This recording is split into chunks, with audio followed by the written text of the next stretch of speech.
Is there like any difference then when you're working with film instead of actual plays?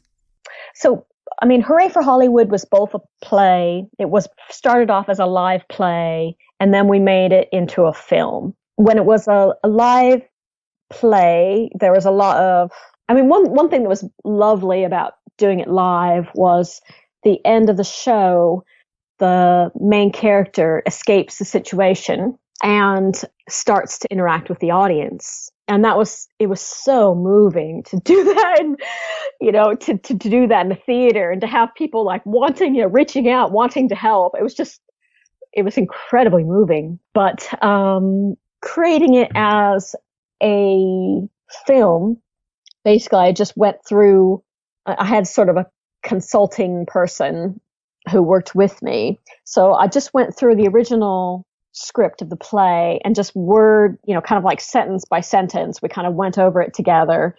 And she suggested changes, and I'd be like, well, that sounds a little bit too glitzy or artificial, and that's not real or whatever. And so I would, she would make suggestions based on her kind of tastes in movies or whatever. And I would, decide if that was, if we should make that bit more visual or should we add color or, things like that. So I was trying to decide, but in the end, what I did was the film looks very similar to the play. It's, visually it's very, very similar. So even though, we have the potential to like, put these in these colorful settings, that's not what I wanted. I wanted people to focus on the experience of the children. And so that was, we kind of went with this sort of almost black and white aesthetic where it's like the puppets are this kind of very pale and the background's just black. So I've worked on a lot of documentaries and making shadow animations for documentaries.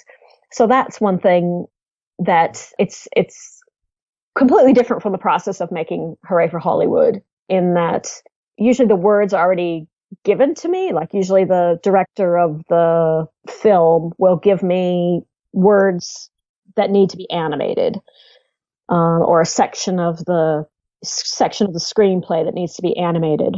And so I go from that script and I create an animation from that using shadow puppetry. So all sorts of, black cut paper and colored transparent plastics, which create like this very rich, almost like a stained glass effect.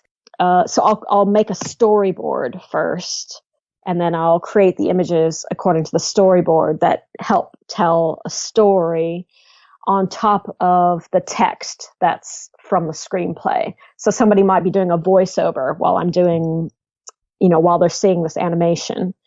So it is a different process. I've also made 3-dimensional puppets for film. And one thing I really like about that for, commissions for other people's projects. And what I really like about that is that you can put so much detail into the puppet, and you can also make it really small if you want, because you can get up really close with the camera. But I just love, putting tons of details and things. I just really enjoy that. So it's nice seeing all the little textures of the sculpting and things like that.